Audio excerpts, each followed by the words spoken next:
Boa noite a todos. Meu nome é Joana Renó, eu sou do Instituto Iungo. Eu queria agradecer a presença de vocês em mais essa edição do Iungo Convida, que acontece sempre na primeira segunda-feira de cada mês. Hoje a gente teve uma série de inscrições de vários educadores do Brasil inteiro. A gente teve educadores de Minas Gerais, São Paulo, Bahia, Ceará, Espírito Santo, Pará, Paraíba, Paraná, Pernambuco, Piauí, Rio de Janeiro, Rio Grande do Sul, Roraima, Santa Catarina. Se tiver mais alguém por aí que eu não mencionei o estado, pode ficar à vontade e colocar no chat, que a gente adora saber. Hoje eu queria agradecer, então, a participação da Rosane Lucas, nossa intérprete de Libras, que está sempre com a gente, e vou convidar a Renata Alencar, que é especialista em educação do Instituto Iungo, para ela apresentar a nossa convidada de hoje. Ei, Renata, boa noite. Boa noite, Joana. Boa noite, Rosane. Boa noite a todos e todas que estão prestigiando essa live Iungo Convida. E hoje eu tenho um prazer assim, enorme de apresentar para vocês a professora Cecília Almeida Salles, do Programa de Comunicação e Semiótica da PUC São Paulo. A professora Cecília, ela é coordenadora do grupo de pesquisa em processo de criação da PUC São Paulo. É uma referência na área de estudos dos processos de criação do Brasil. Tem alguns livros publicados, livros importantes para quem estuda os processos de criação, que é o livro Gesto Inacabado, Processo de Criação Artística, Crítica Genética, Redes da Criação, Construção da Obra de Arte, Arquivos de Criação e Processos de Criação em Grupo, Diálogos.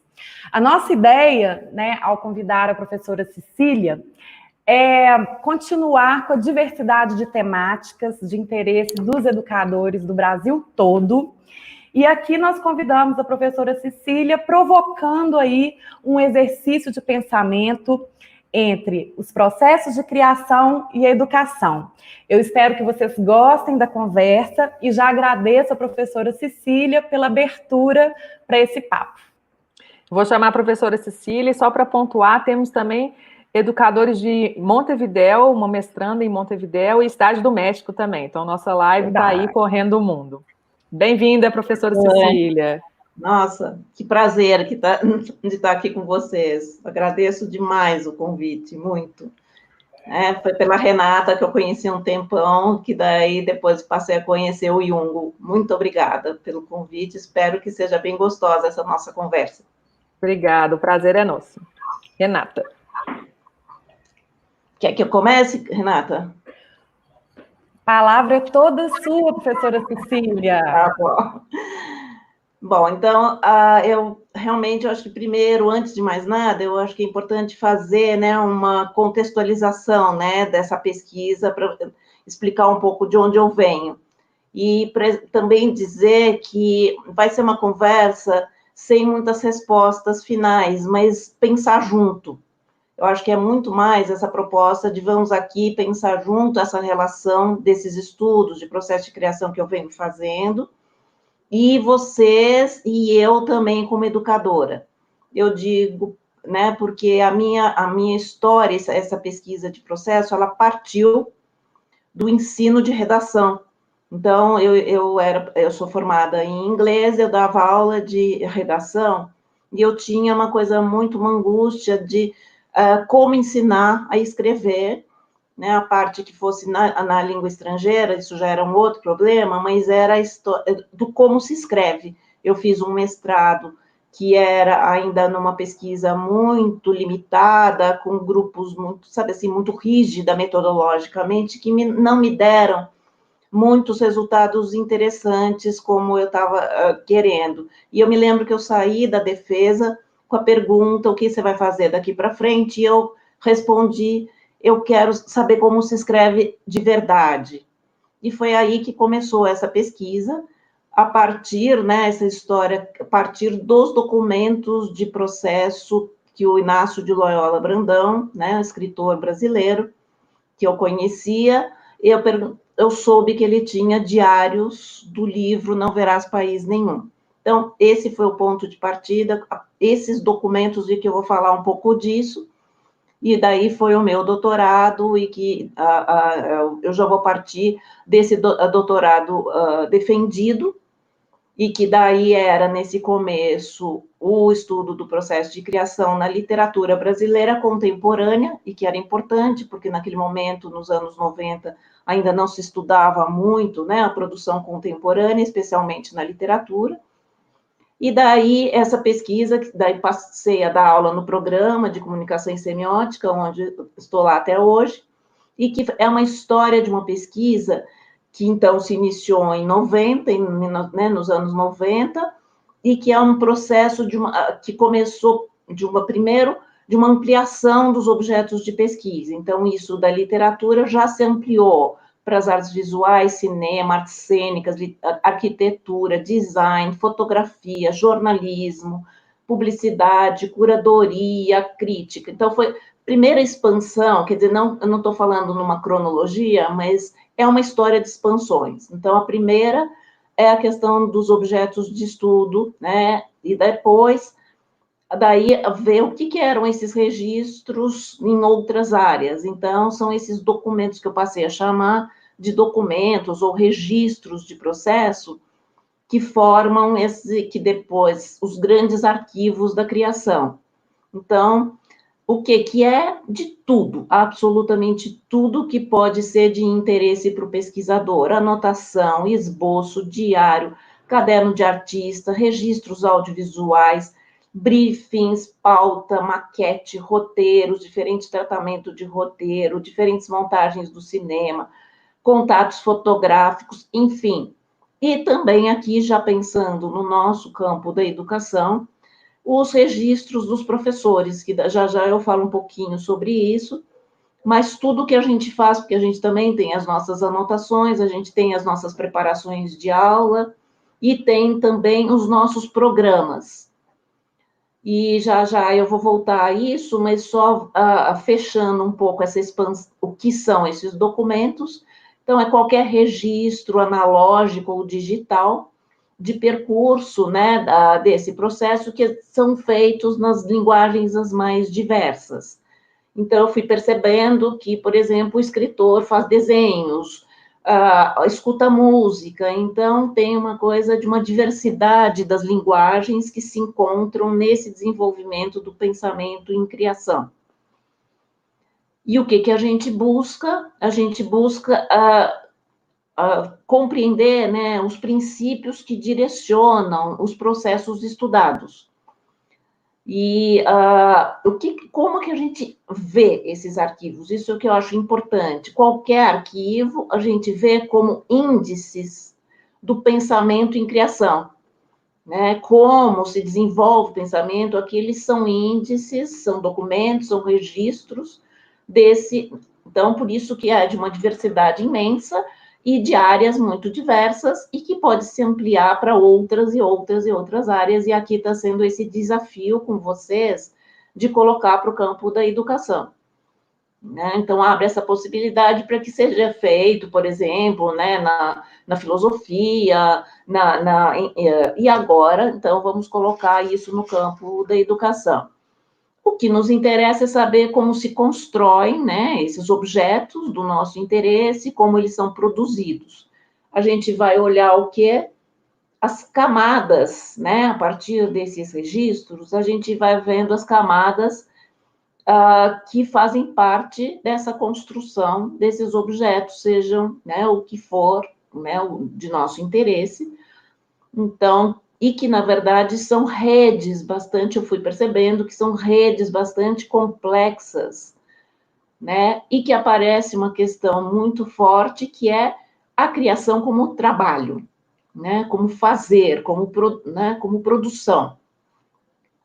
E que traz, né, um conceito de criação total, fora, né, da ideia de inspiração pura, ou um insight sem história, mágico e sem explicação, mas, ao contrário, a gente começa a ver essa materialidade do processo. Então, já é uma questão de já se afasta, né, de uma visão de criação como insight absoluto, inspiração que sai do nada.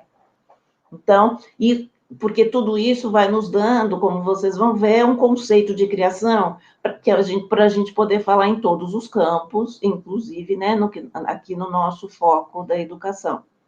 E a gente já tem uma questão principal de pensar que criação é processo. Então, já falar que é processo de criação, já tem um conceito aí. Já falar que não é um insight, não é instante, né, mágico, mas é um percurso, tem uma construção, tem experimentações, tem tentativas, erros, enfim.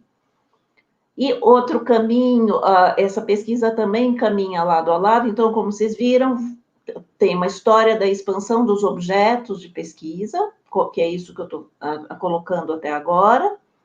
Ao mesmo tempo, tem um diálogo, até por eu ter começado pela produção contemporânea, tem um diálogo, os meus orientandos passaram também a estudar muito a produção contemporânea, então tem esse diálogo com a experimentação contemporânea, que gerou o que eu venho chamando de teoria crítica, com o foco nos processos de criação. Como que ela surgiu? Ela surgiu a partir de leitura, né, de estudos de diversos arquivos, não só dos pessoais, mas também, né, por exemplo, cartas publicadas, diários publicados, não quer dizer que necessariamente sejam só os arquivos pessoais, mas também, né, material publicado. O que eu fui percebendo? Que havia recorrências e que tem, né, aspectos da criação que são comuns, que são gerais, que é isso que eu estou chamando dessa construção de uma teoria crítica de processo, que é uma sistematização dessas recorrências que eu fui percebendo, e que os dois resultados de livros é o Gesto Inacabado e o Redes da Criação, que, como vocês veem, talvez para quem conhece os livros, dá para ver que tem exemplos nas discussões de diversas áreas, de documentos diversos, pode estar lado a lado a discussão de um esboço, né, do Picasso com um pedaço do diário do Klee e também as anotações do Loyola. Enfim, tudo isso vai fazendo, né, eu vou percebendo essas recorrências e vai construindo essa teoria crítica de processo. E daí, agora, voltando um pouco que eu falei das anotações do professor, como que o gesto surgiu, eu fui vendo essas recorrências, mas eu não estava conseguindo sistematizar, né, para isso virar um livro. Ou então, primeiro, artigos, mas, enfim, ali era muito, meu objetivo era livro. E o que eu fui percebendo? Eu fui vendo que, na sequência dos programas meus nas disciplinas, eu acho que de uns 4 anos, né, nas disciplinas que eu oferecia já na pós, eu fui vendo na sequência dos programas essas possíveis configurações. Então, daí já mostra o que eu estou dizendo, que pode ter, né, até esses registros dentro nós fazemos registros de um pensamento, né, aqui da pesquisa em construção, mas que é ali como professora dentro do campo do ensino. Então, eu já estou pegando né, eu já punha lado a lado ali os diferentes programas de disciplina. E a minha pesquisa mais recente foi nos processos de criação em grupo, que talvez seja onde a gente vai conversar mais hoje. Eu não vou me aprofundar muito no conceito de criação aqui, mas eu vou trazer algumas pontes para depois eu trazer, né, para a nossa discussão, que é um processo de interação, né, em rede, com tendências, com buscas vagas, né, imprecisas, para essa construção desse projeto ao longo do tempo. É um projeto que vai sendo construído ao longo do tempo. E também que visa o outro. Então, por isso que eu estou pondo essas tendências tanto no campo da construção desse projeto como das práticas comunicativas. onde nós vamos nos encontrar com os alunos, nós vamos encontrar com os professores, na sala dos professores, com a equipe, então, para pensar que sempre tem essa prática comunicativa, cada um com as suas especificidades. Mas no processo, né, então, em meio ao que essa busca vaga e imprecisa, em meio a erros, acaso, experimentações, vai e volta, né? Incerteza vai ganhando contornos mais definidos ao longo do percurso. E uma coisa muito importante, são feitas experimentações. O que eu quero dizer experimentação? Eu estou falando que hipóteses são levantadas, eu estou usando experimentação aí, a testagem de hipóteses, e que podem ser de naturezas diversas. Nós podemos falar de hipóteses plásticas, hipóteses cinematográficas e hipóteses educacionais. Então, aqui que eu acho que esse pensamento aqui traz essa, né, possibilidade da gente fazer a relação, né, por todas as áreas. Então, eu vou falar especialmente, né, dessa inter-relação daquelas duas dimensões que eu mencionei agora há pouco, das tendências do processo, que é a ideia, né, da constituição do projeto e das práticas comunicativas. Então, a intersecção dessas duas dimensões das tendências é que eu percebi que é um campo fértil para a gente pensar os processos em grupo. Aqui, né, então, agora já fazendo a minha passagem para o campo da educação, como que eu vou, né, pensar aqui junto algumas perspectivas que a gente pode, né, fazer essa leitura ou se apropriar dessa discussão de processo para o campo da educação. Então, o que eu pensei?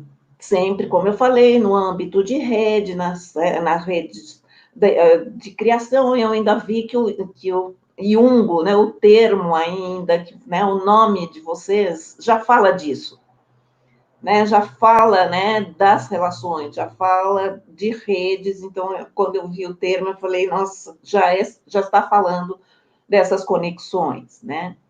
Então, como que a gente pode pensar? Então, numa perspectiva de produção dos alunos, né? A gente pode, né, se apropriar dessa leitura de processo para a gente ver quais são as buscas dos alunos em sala de aula, independente do que a gente está pedindo. Pode ser numa sala de aula de arte, pode ser enfim, de português. Então, é assim, o processo de criação dos alunos, o contexto, pensar o contexto da sala de aula para essa produção, porque nós temos, né, um contexto que é de sala de aula, então como pensar isso?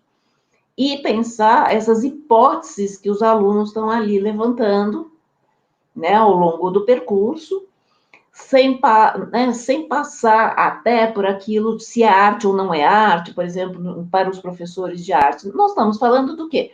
É um processo de criação. Eles estão ali levantando, estão testando, estão fazendo, né? Independente da gente passar por esta necessidade de se pensar se aquilo, né? Às vezes eu vejo, né? Mas olha, eu estou falando disso, mas não é bem arte. Eu falei, não, nós estamos falando de criação. Qual é a especificidade desse processo? Quais são as buscas da sala de aula?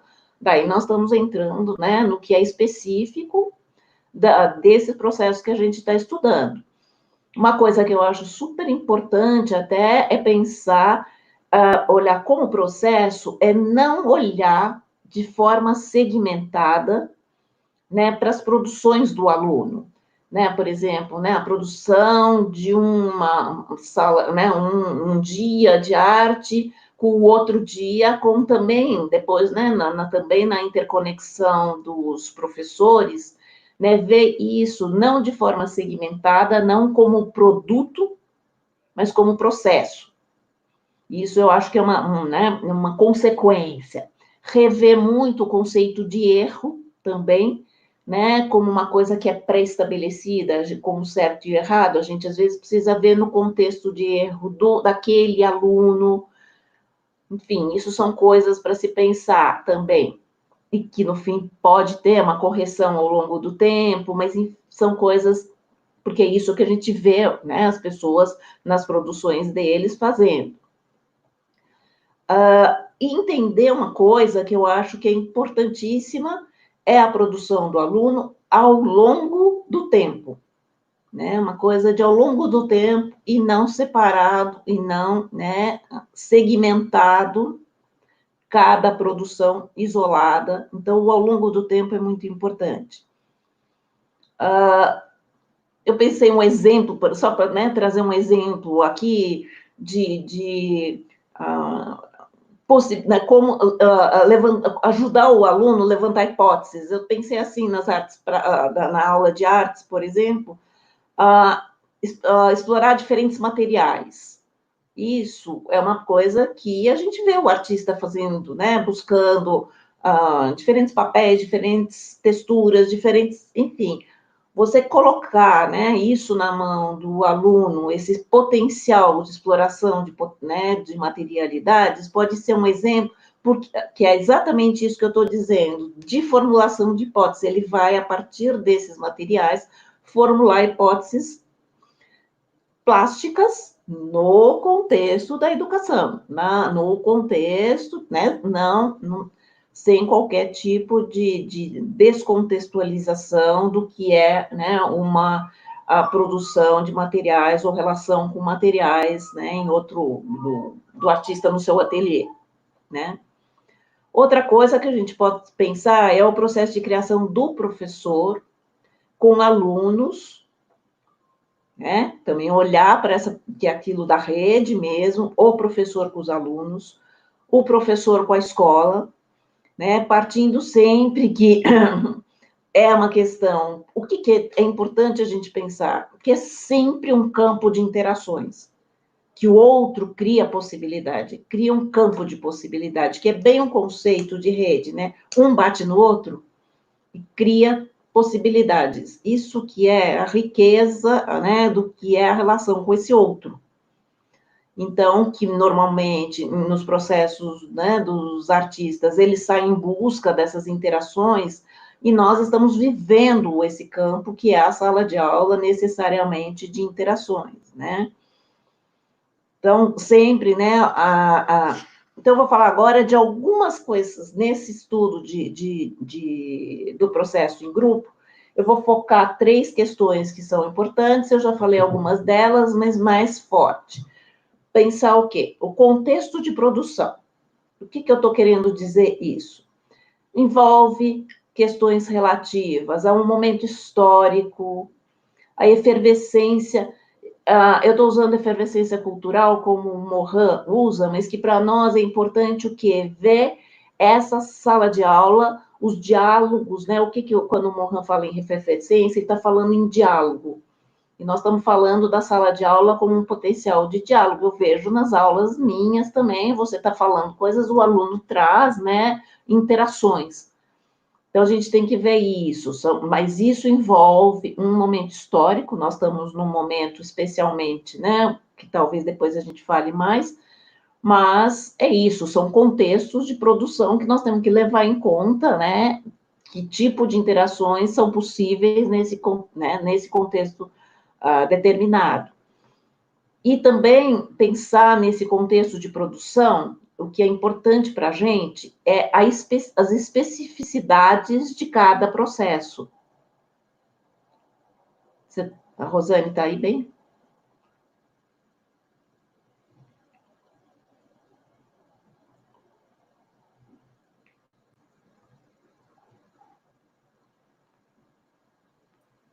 Você não está ouvindo a professora Cecília? Agora acho que não. Tenta sair e voltar, Rosane, e a professora continua e eu te coloco de novo. Tá bom, tá bom. Tá bom? Pode prosseguir, professora. A Rosane vai sair e voltar. Tá bom. Então, isso que eu estou falando do contexto de produção, a gente tem que pensar esses aspectos específicos, né, dos processos com os quais a gente está lidando. Então, qual é o contexto da sala de aula, né, cada escola, né, qual é o contexto daquela escola, os modos e critérios de formação de grupo, como se constrói, como o grupo se reúne, como se organiza, e também até questões financeiras, né? Formas de financiamento, enfim. Isso é contexto de produção, é isso que eu estou pensando, assim, podemos falar de processos em geral.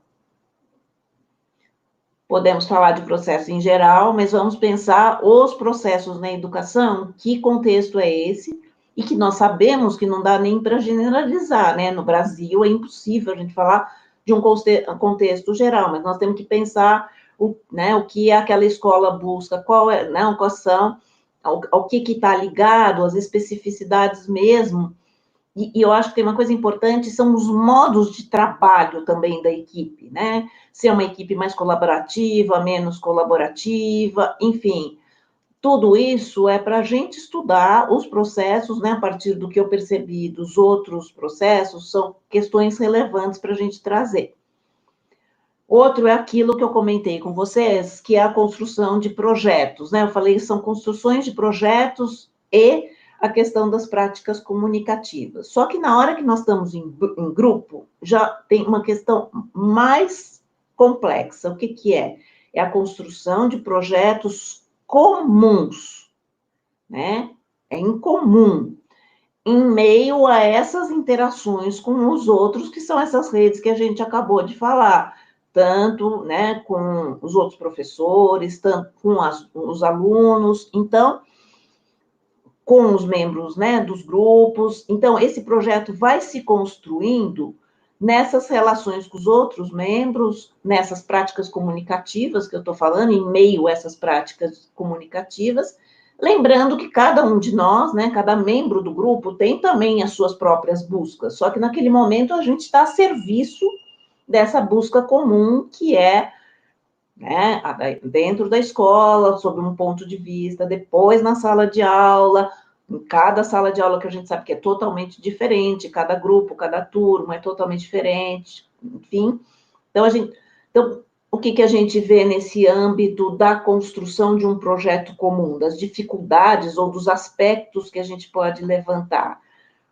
É a questão, por exemplo, das lideranças que vão surgindo nesses grupos, esse líder, né, que tem que infundir no grupo, né, um estado de adesão desse objetivo comum, nesses ambientes colaborativos que eu falei um pouco, então estou pensando, né, algumas características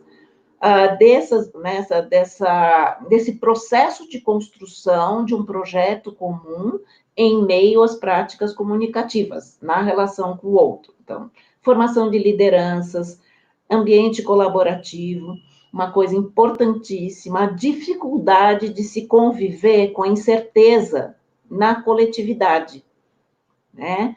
Então, esse projeto, a gente sabe que eles são incertos, a gente vai estar sempre tateando, né? A gente não tem certeza, só que uma coisa é nós sabermos que esse projeto nosso é incerto, mas o problema é conviver com a incerteza no âmbito do grupo, né?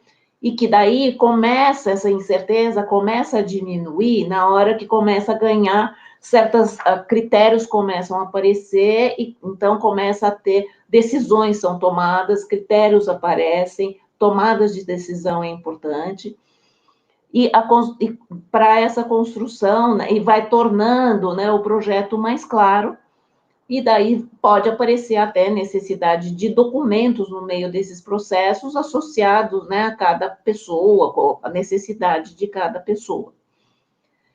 Depois tem um aspecto super importante, que é a comunicação do projeto para o outro, né? Desse projeto comum para o outro. Eu vou pegar uma citação que eu acho ótima, de um bailarino, de um coreógrafo e bailarino que chama Alvin Nicolais, e ele diz assim: coreografar para outra pessoa é como entregar a alguém um punhado de areia. Muita coisa se perde, mas a gente aprende a se contentar com uma porcentagem razoável. E depois eu também vou trazer um outro exemplo do cinema aqui, que é de uma cena do filme do ensaio de orquestra do Fellini, em que né, o maestro está tentando passar para os músicos o que ele quer. Isso eu estou falando dessa dificuldade de passar para o outro o projeto em comum. E daí um olha para o outro, né, e o maestro diz assim, eu quero um som com a cor de fogo. Daí um músico olha para o outro e diz assim, o que é um som com cor de fogo? Então, só estou dando esses exemplos como anotações dessa dificuldade que a gente já sabe que é passar para o outro. Por quê? Porque tudo é muito marcado pelo sensível tudo, né? Então, como passar isso para o outro? E tem uma anotação num diário também muito interessante de uma publicação de um diário de atores e que estavam, né, que tinha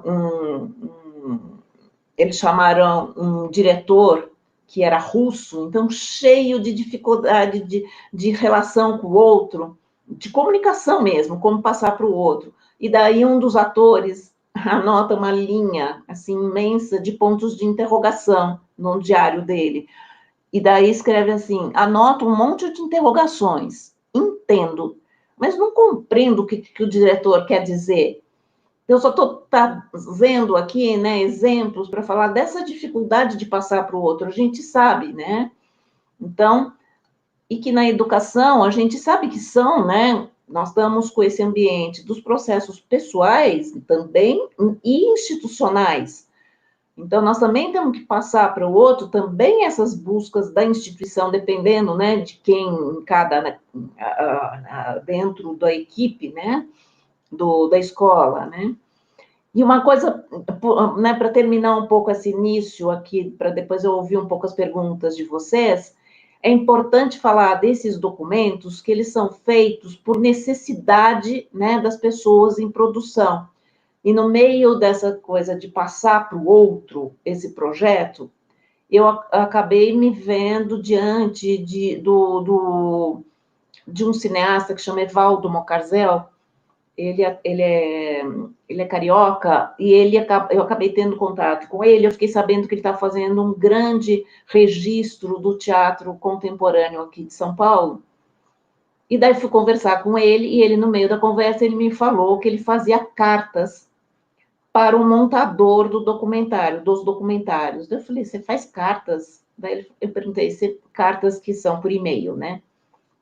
Daí ele falou assim, eu faço sim. Eu disse assim, você me emprestaria? Daí ele me passou tudo que tinha lá desse projeto que ele fez.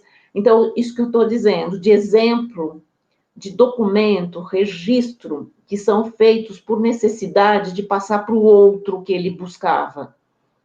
É geral? Não é. Ele optou pela carta.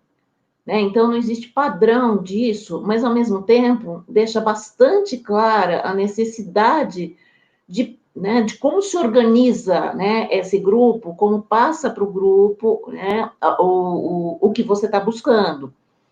E que daí que eu vi aquelas cartas como esse meio que ele encontrou para passar o bastão, sabe, eu chamei de um bastão sensível e conceitual do que ele estava buscando nesses documentários.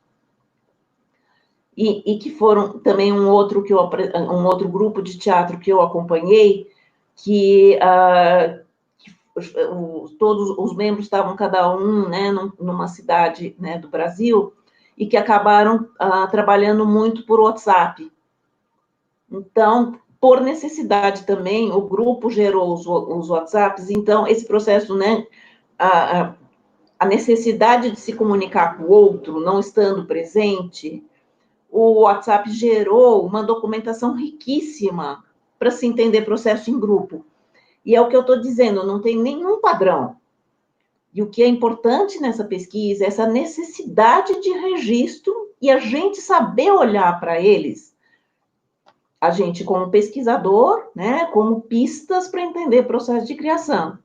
E, ao mesmo tempo, nós, né, também vermos que muito do que nós estamos fazendo nos dão pista para entender um pouco isso. O que somos nós como professores, né? O que a gente busca? A gente fazendo um histórico disso que a gente tem. O que tem, né, essas recorrências das nossas buscas da sala de aula, da nossa ação na sala de aula?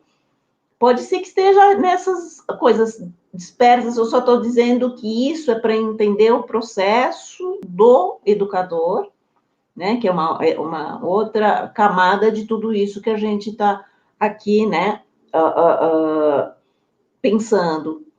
São algumas questões, eu acho, eu estou aqui levantando, né, claro que tem um monte de outras, eu fui fazendo aqui umas edições, eu sei que eu estou aqui no tempo já certo, para a gente ter as perguntas, são algumas questões para pensar o quê? As especificidades da educação, mas eu volto ao começo. É simplesmente sabe, eu estou dando um campo para a gente pensar junto, eu não tenho respostas finais, eu tenho como refletir, vindo de... Eu só para, assim, para dar uma materialidade para tudo isso, que eu estava estudando os processos em grupo e, né, escrevendo, lendo tudo dos outros, enfim, bibliografia, tudo que eu tinha de acesso, e registros e publicações sobre tudo isso. E, de repente, um dia, eu estava sentada com o meu grupo de estudos, eu falei, gente, nós somos grupo, né? Nós temos que estudar, né, qual é o nosso conceito, o que a gente está... Nós estamos fazendo isso aqui. E agora, nesse semestre nosso remoto, a gente optou por nos dedicar a refazer o nosso site, ou nosso espaço digital.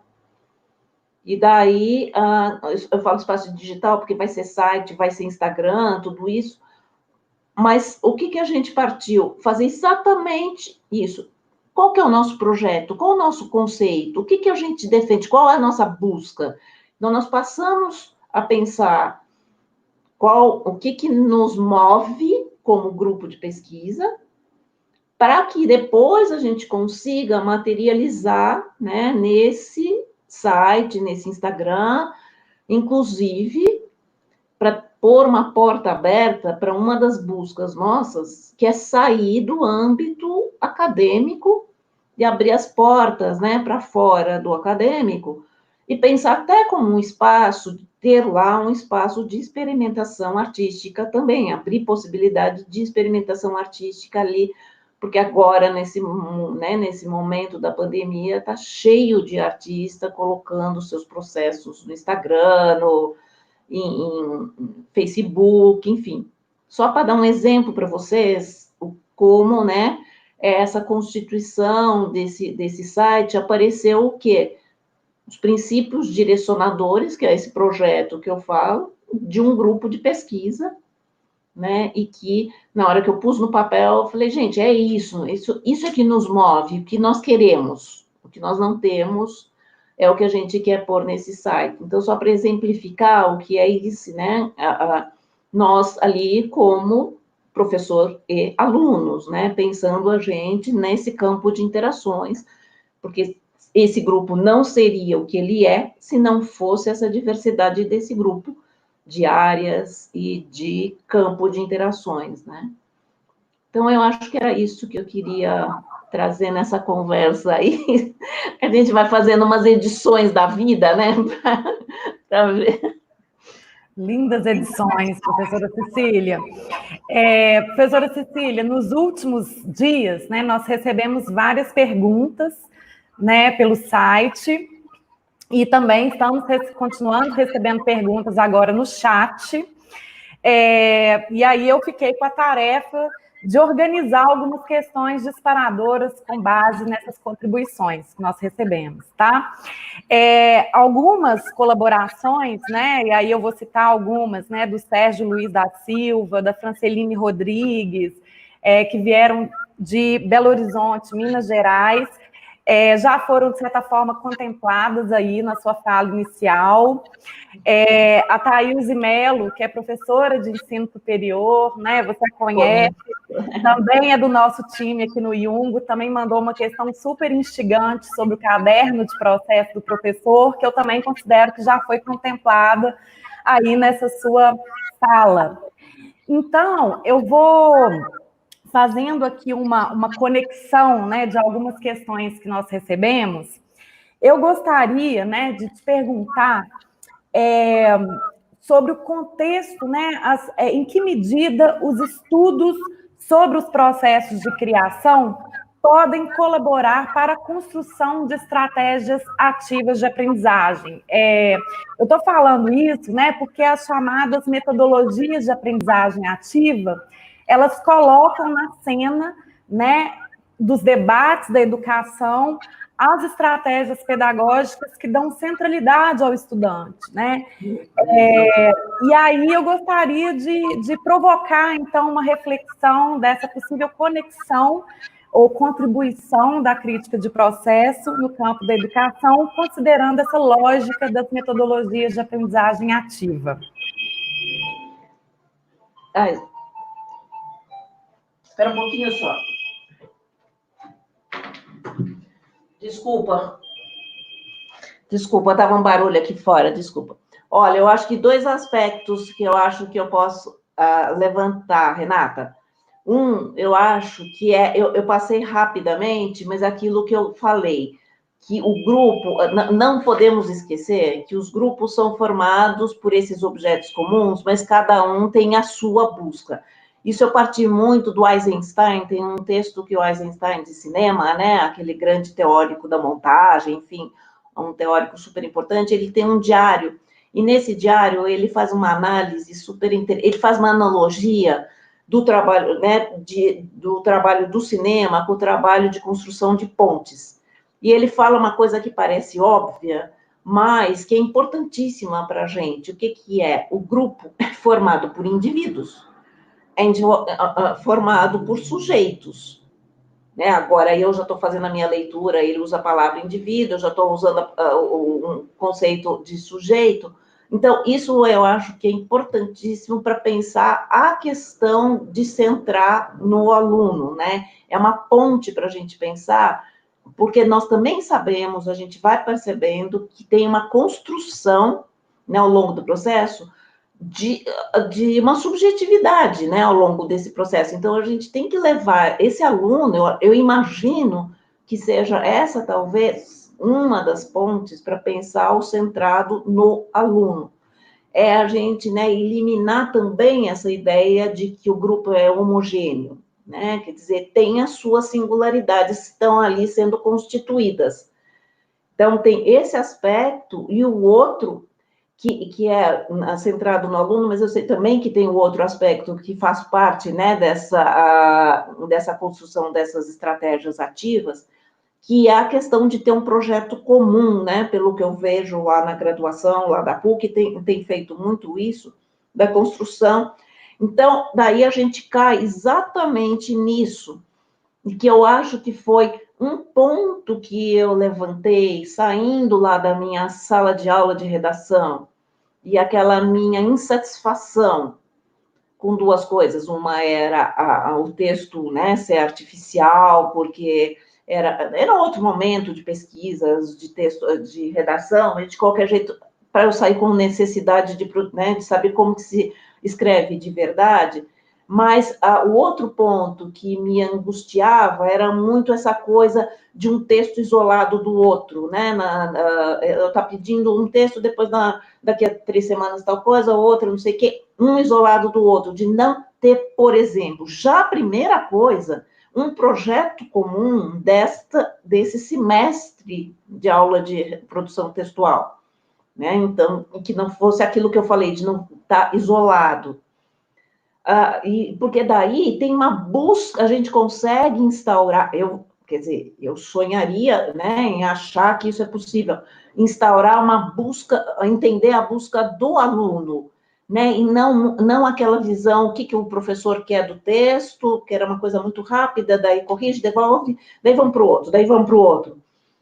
Isso no âmbito daquela disciplina, e depois tem que pensar, que eu sei que nesses projetos, né, dessas estratégias ativas, pensa-se também num âmbito interdisciplinar, e que era a minha ideia também, eu falava, por que eu estou aqui ensinando um texto, o aluno está escrevendo um texto para aula de literatura, e a gente não faz conexão, né, dessa produção de texto, da aula de literatura para a aula de redação.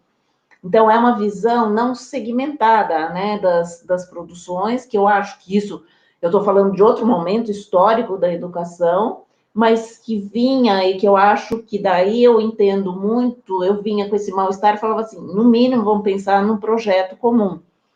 E o interdisciplinar, eu acho que é super rico, porque muito que eu vi no estudo dos grupos, dos estudos de grupo, que tem, por exemplo, né, um livro do De Masi, que eu li, né, que é que é sobre os grupos criativos da Europa, Emoção e a Regra, que chama o livro, é super interessante, e eu lendo, né, o relato, os estudos dos diferentes grupos de 1850 a 1950, uma das características desses grupos, que ele chama de grupos criativos, eram a questão de ser interdisciplinar, e não é só na arte, estou falando de ciência, de arte, de filosofia. Então, essa questão do interdisciplinar é super importante. Fica como uma marca lá desses grupos criativos. Então, como a gente pensar esse interdisciplinar para essa questão do projeto, né, das estratégias ativas, talvez, né? Acho que seriam esses dois campos. Maravilha, professora Cecília. Eu gostaria agora de colocar, né, uma reflexão complementar da Paloma, são questões trazidas do nosso site, do nosso chat, da Paloma Souza. Essa pergunta da Paloma tem tudo a ver também com uma questão feita um pouquinho antes na sua fala, no chat, pela Neta Melo. Só recapitulando a fala da Neta Melo, da importância de os grupos produzirem registros, né, para apresentarem para os outros e debaterem com outros. E aí a Paloma, de forma complementar, também retoma essa temática dos registros, que é uma materialidade tão cara e tão especial para a crítica de processo, perguntando o seguinte: se os registros necessários em determinado momento compõem o processo de criação, qual deve ser o olhar sobre os registros de grupos de professores nesse momento? Para que pistas se deve atentar? Primeiro, acho que é importante a gente lembrar que os registros, como eu falei várias vezes aqui, eles são feitos por necessidade. Quer dizer, a gente não forçar também essa ideia de que, olha, agora a gente falou que tem registro, então todo mundo tem que fazer registro, porque senão a gente também está, né, olhando uma coisa que é feito por necessidade, porque, né, pode escapar aquela ideia, ou então, porque tem também os nossos registros institucionais, né, tem os nossos pessoais e tem os que a gente entrega, essa coisa de programa, de tudo isso. Então, eu acho que lembrar bastante que não é para a gente, também a partir de agora, falar todo mundo tem que fazer registro, independente se a pessoa precisa. Isso eu já acompanhei processos em que as pessoas... Então, precisa ser, né, a partir dessa necessidade, a gente faz esses registros. Eu acho que, no momento, tem uma coisa muito importante, que é a gente entender o que a gente está buscando no momento, especialmente as estratégias de ação nossas. Quer dizer, que hipóteses... Nós estamos diante de um momento absolutamente, né, especial, né, aquele contexto que eu falei, nosso contexto absolutamente né, inesperado e diferente do que a gente está habituado de vida inteira. Ao mesmo tempo, nós estamos, sim, levantando hipóteses educacionais, estratégias educacionais e isso que eu estou chamando de procedimentos de ação. Então, eu acho que é interessante até para a gente olhar para trás e a gente avaliar, né, até para ver que estratégias que a gente está, sim, testando algumas questões novas. E isso é importante para a gente, porque nós estamos, né, nos colocaram num inesperado, né, total, num acaso, e que daí o acaso sempre, ele causa um campo de possibilidades. Então, eu acho que no momento pode ser também um lugar para a gente refletir, às vezes até para perceber o quanto a gente está fazendo e nem está percebendo dessas novas estratégias, né? Porque nós estamos diante dessa coisa do, né? especialmente também nesse campo da incerteza, porque a gente não tem certeza, né? Não tem, a gente está tateando, mas está levantando hipóteses novas, está tentando questões novas na sala de aula, né? Então, eu acho que é muito para olhar para trás, para esses registros. Eu acho que tem muito, dependendo do que, né? Para que momento você está também, mas eu acho que nesse momento é para perceber a riqueza desses novos procedimentos que nós estamos, né, inventando, né, ou criando nesse âmbito de um contexto absolutamente diferente, que o acaso trouxe, criou novas possibilidades, que é aquilo que eu falo, bate, cria novas possibilidades. Então, acho que talvez seja, né, esse o caminho, né? Não sei se é bem isso que a pessoa estava querendo saber, né? Mas eu acho que era até para a gente ver as nossas descobertas, né? Para a gente ver, olha, isso são descobertas, né, de estratégias educacionais e ver coisas que foram, né? Isso funcionou, isso, né? Como criar depois, expandir, testar outras, né? Em outros ambientes, enfim. Tem uma questão que foi enviada para a gente, eu acho que ontem, da Thaís Catoira, de João Pessoa, na Paraíba, e ela traz uma questão assim que é um cenário, né, que tem preocupado muito os educadores de modo geral, né, que é o engajamento dos estudantes no contexto de aulas remotas, né, provocados aí pela pandemia. Então, existe uma preocupação muito grande de promover o envolvimento do estudante, sobretudo para evitar a evasão, que em si já é um problema na educação básica. Então, a Thaís, ela é professora de artes, ela pergunta, né, como estimular processos de criação em artes por meio de aulas remotas. Eu quero provocá-la, professora Cecília, para ampliar esse debate para além das artes, né, de modo a também inspirar e promover aí um exercício de pensamento de professores de outras áreas, de outras disciplinas. Olha, eu acho que eu dei um exemplo, aquela coisa das materialidades, né? Eu acho que é uma possibilidade, né, enfim, de, né, propor outros materiais. Isso é meio assim,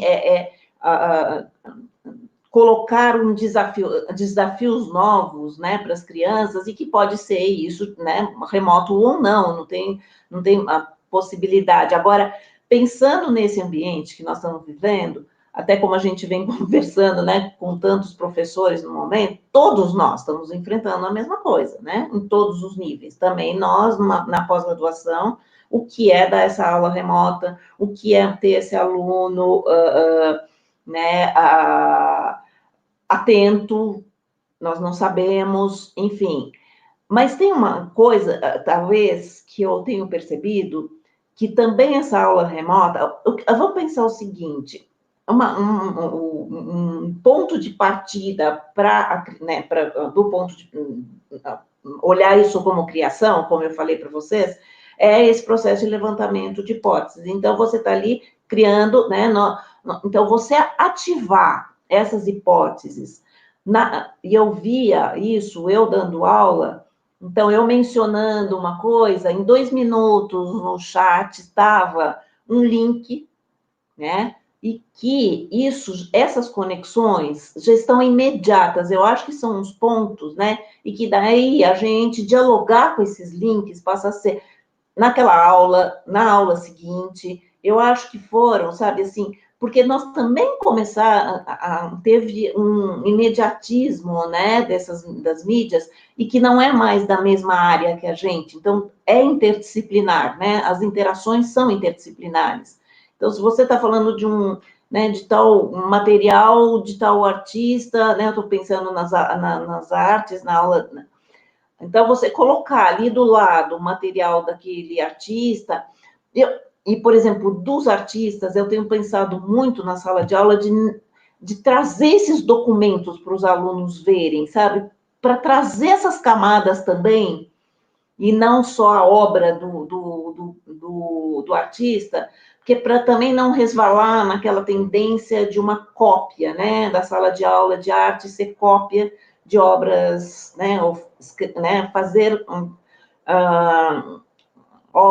quer dizer, fazer desenhos como se fosse o fulano de tal, né? Então, eu acho muito interessante trazer essas camadas, né, para a gente ver como, né, que essas mostrar para o aluno, né, que é tudo feito no campo do tá testando, não temos certeza, olha aqui, sabe o fulano, aquele grande artista, veja como ele também estava num campo de incerteza, e daí nós voltamos para nós, professores, também nesse campo de incerteza.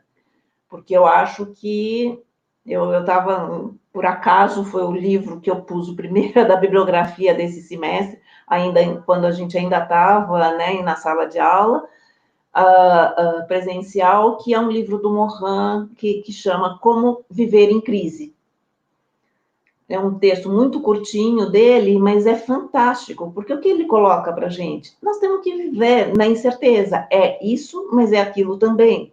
Nessa ambiguidade. Então, a gente saber que a gente pode errar, que é um processo de busca, tá todo mundo do mesmo jeito, né? Que nós estamos aqui levantando hipóteses, porque também a gente está, né, não exigir da gente certeza, porque a gente acreditava que na sala na presencial a gente tinha, né, conhecimento de como começava a aula, como continuava, não sei o quê, como que trazia.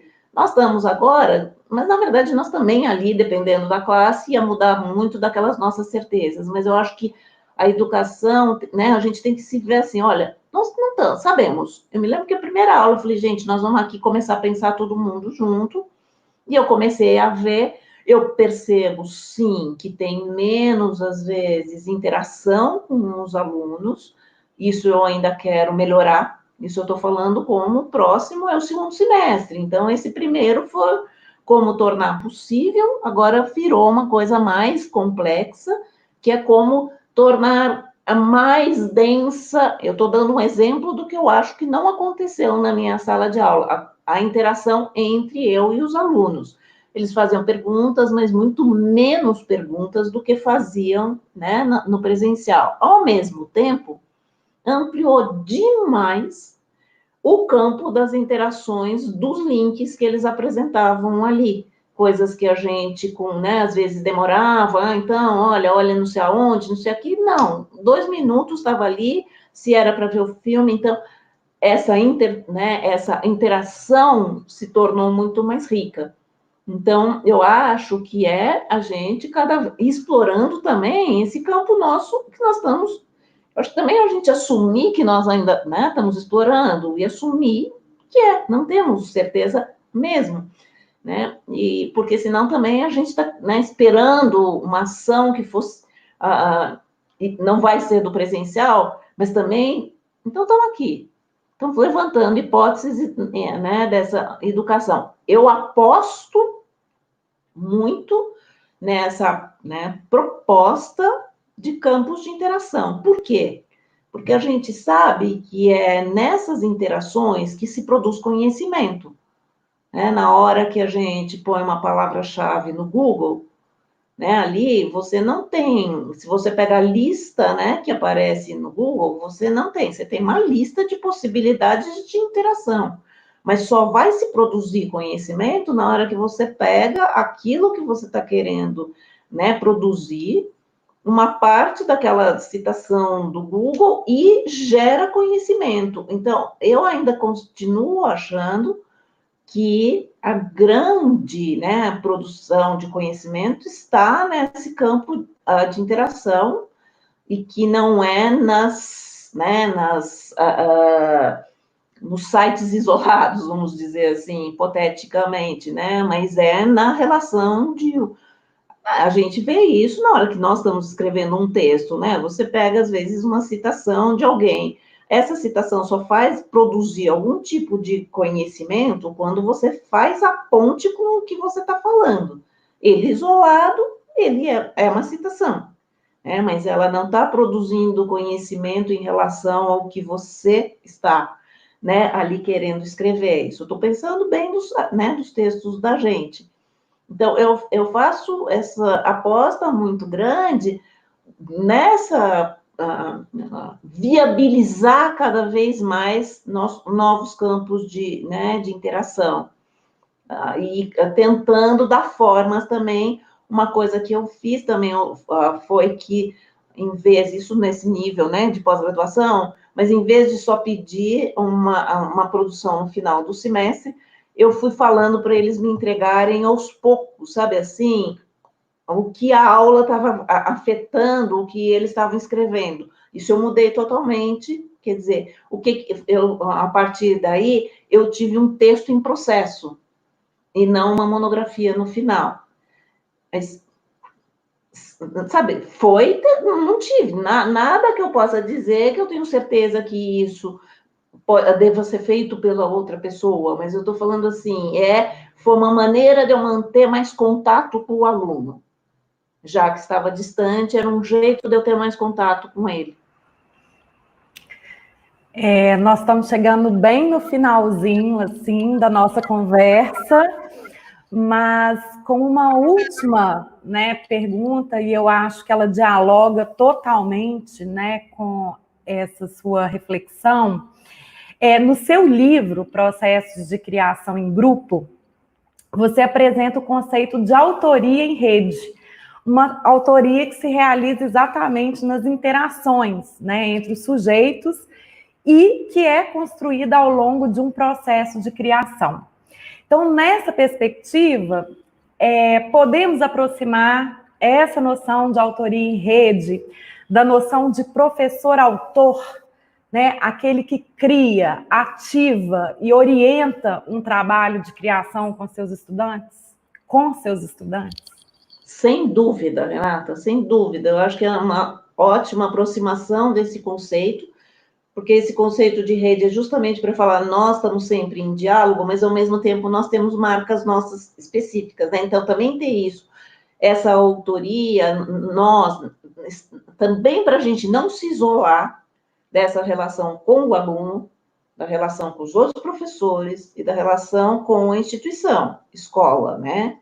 Então, sim, vão se construindo autorias em rede em todos esses âmbitos, porque é nesse âmbito, exatamente, a palavra-chave para autoria em rede é que se dá nessas interações, porque nós somos sujeitos em comunidade, nós estamos sempre dialogando, né? Nós estamos sempre com essas, né, nesse campo de interações. Então, sem dúvida, podemos aproximar, sim, eu acho que pode ter aí um campo super rico pela frente. Foi uma super aproximação rica, você tem dúvida. Muito obrigada, professora Cecília. Foi assim, um prazer grande para a gente recebê-la aqui para essa conversa. Eu só tenho a agradecer mesmo. Eu que agradeço, foi ótimo. Eu vi pouca gente aqui, eu fiquei meio assim falando, só eu e a Rosane, né? Mas pode ter certeza que você falou para muito mais gente que estava ali no chat interagindo, comentando, foi muito bacana. Eu queria te agradecer muito pela participação, agradecer a todos que nos acompanharam, que ficaram com a gente ao longo dessa conversa super interessante com a professora Cecília, mais que interessante, assim, foi quase um processo de criação que a gente foi instaurando aqui. Eu agradeço, eu estou à disposição. Tá, muito obrigada, foi um prazer. Tá bom? Tá, queria agradecer também Renata pela participação na mediação, Rosane pela tradução, para a gente ter essa acessibilidade nas nossas lives, e lembrar que o Jung Convida acontece todos os meses, na primeira segunda-feira de cada mês, e cada vez a gente traz uma pessoa diferente para debater com os educadores do Brasil. Tá? Muito obrigada a todos. Por favor, se vocês gostaram, se vocês querem... muito. Que bom. Participem, inscrevam-se no nosso canal do Jung e ativem o sininho, que aí vocês recebem a notificação quando a gente tiver conteúdo novo, que volta e meia a gente coloca, e nos sigam nas nossas redes sociais. Para quem quiser conhecer alguns dos materiais didáticos e pedagógicos que a gente está elaborando e distribuindo gratuitamente, eu vou colocar aqui na tela o link para a nossa série de projetos de vida. São vários materiais didáticos em torno do tema de projetos de vida. A gente vai ter várias séries ao longo do ano, tá? A gente fica muito feliz de estar construindo todas essas pontes aí com vocês, tá bom? Obrigada, Cecília, Rosane, Renata, foi um prazer. Obrigada Até mais. Obrigada a todos. Tchau. Até a próxima. Tchau, gente.